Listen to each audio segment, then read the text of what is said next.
Have you ever felt like something about this world is just off? Like no matter how hard you try, how good you are, or how much you wake up, something invisible keeps pulling you back down. You do the inner work. You meditate. You align.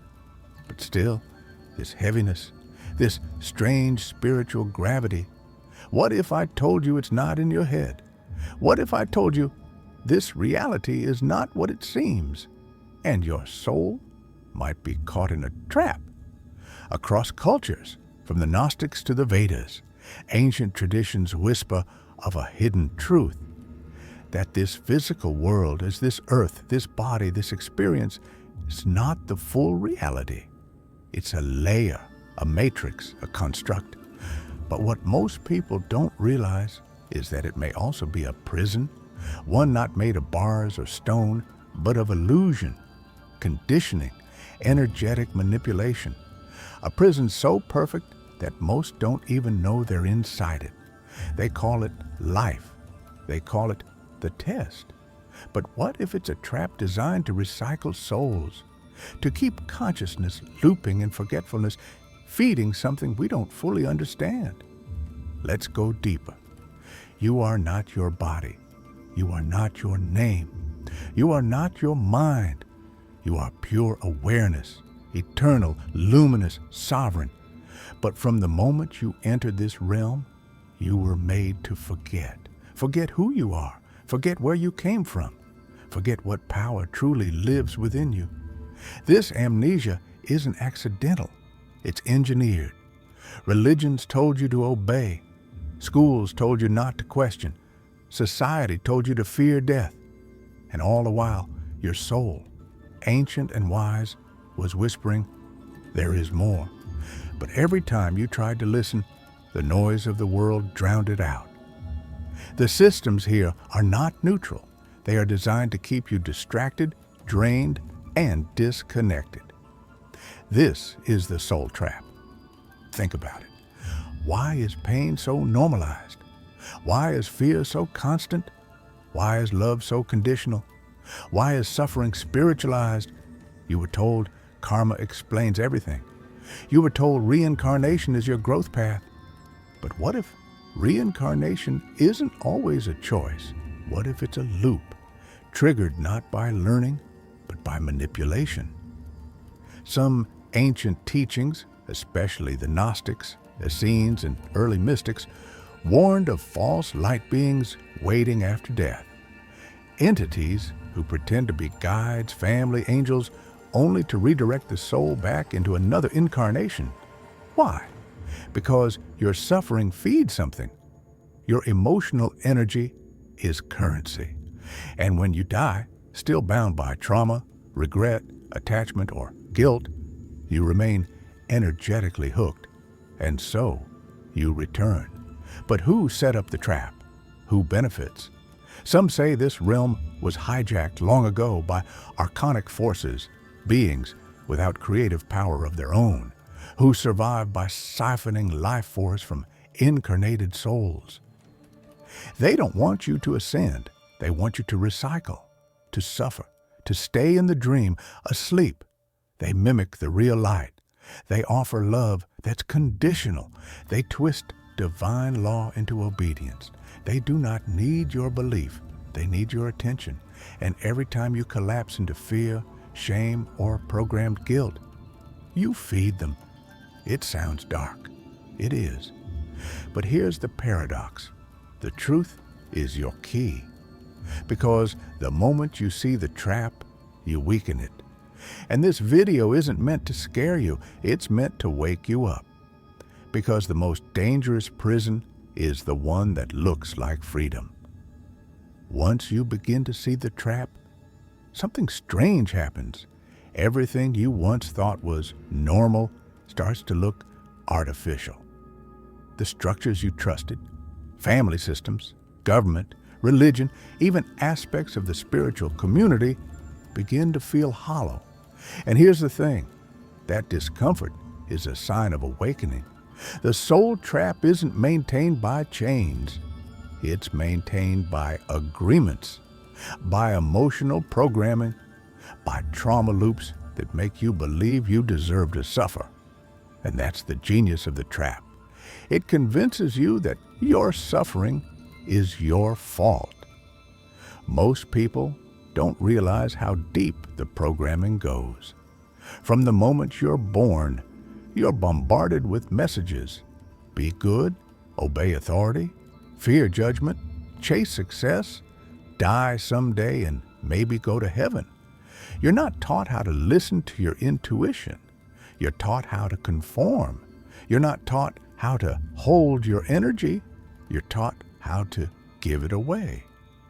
Think about how much energy the average person loses daily in stress, distraction, emotional reactivity, guilt. It's not just wasted, it's harvested. You are taught to seek validation outside yourself. That is the heart of the trap. It keeps you looping through external identities, the achiever, the savior, the rebel, the martyr. Each role gives you temporary meaning, but keeps you fragmented from your essence. And every time you feel like you're not enough, you unconsciously reattach to the loop. Why? Because you're trying to resolve something that never started in this life. It started long before. That emptiness isn't your weakness, it's your memory. The soul trap is sophisticated. It knows that brute force won't work. Instead, it uses false light, simulated love, conditional spirituality, spiritual gaslighting. You're told, if you're suffering, it means you're still impure, or your soul chose this pain to evolve. But what if that's only partly true? What if your soul never intended to suffer endlessly, but was hijacked during or after incarnation? What if your trauma isn't just personal, but interdimensional? Let's talk about death. Most people believe that after death, the soul goes to the light. But what if that light isn't what we think it is? Countless near-death experiencers describe being drawn into a tunnel by glowing beings who speak in love, and yet somehow they feel manipulated, like something's being decided for them. Gnostic mystics warn that some light at death is a deception, a recycling mechanism. You're shown a life review, often filled with guilt or regret. You're told you didn't learn enough, didn't forgive enough, weren't kind enough. And so you agree to return again. But that agreement is based on a lie, because the real you, the soul before incarnation, is sovereign. You are not meant to be stuck in endless loops. You are not here to suffer as a prerequisite for growth. You are here to awaken your creative power, your inner divinity, your ability to see through the illusion. But the trap hijacks the interface. It scrambles your intuition, floods your nervous system with fear, and overloads you with distraction.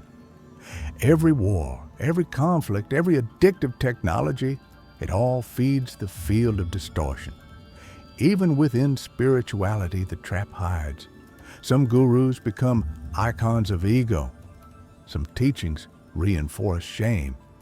Some communities shame your anger, your shadow, your humanness. That is not liberation. That is containment. True awakening does not make you passive. It makes you powerful. But the trap tells you power is dangerous, so you disown it. And without power, your light dims. That's when the trap wins. But now that you see it, everything changes. The moment you realize that much of what you've suffered was engineered, not random, not deserved, you begin to call your energy back. You begin to reclaim your soul fragments from lifetimes of deception. You begin to say, no more. And the system feels it, because nothing threatens a control matrix more than a being who remembers what they are. You are not here to be perfect.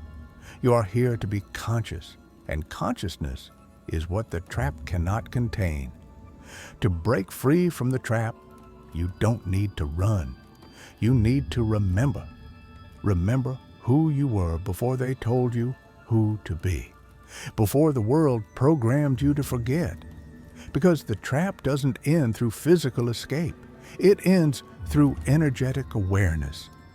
You escape it not by ascending to the clouds or joining a perfect belief system, but by waking up right here inside the illusion. The trap cannot contain a being who sees through it. This is not just spiritual poetry. It's energetic law. When you become conscious of the pattern begins to lose its grip. When you call back your energy from the illusions that fed off of you, you become lighter, clearer, sovereign. And that is what the system fears the most. A soul who no longer gives permission. So how do you begin? It starts with questioning everything. Everything you've been told about this world. Everything you've accepted as just the way things are. Realize normal is a program. Suffering is a frequency. Fear is a tool of control. And until you see that, you will unconsciously agree to carry the chains. But the moment you withdraw your consent, the energy shifts. Begin with energy hygiene. Just like you brush your teeth, you must cleanse your field daily. Clear cords. Detach from collective fear grids. Call your energy back from people, systems, traumas, even timelines. You are allowed to sever contracts you never consciously made. You are allowed to reclaim parts of your soul stolen in lifetimes past. Then, practice neutral observation. Don't react, observe. The matrix feeds on your reactions, your rage, your fear, your shame. But when you step back, see clearly, and remain centered, you short-circuit the loop. You stop feeding the trap. You starve the parasite. But that's not enough. You must also embody. True awakening isn't just knowledge, it's action. Speak your truth even if your voice shakes. Trust your intuition even when it defies logic. Create art, rituals, spaces that carry your vibration. Stop outsourcing your power to gurus, saviors, or systems. No one is coming to rescue you because you don't need rescuing. You need remembering. And when it comes time to die, stay conscious.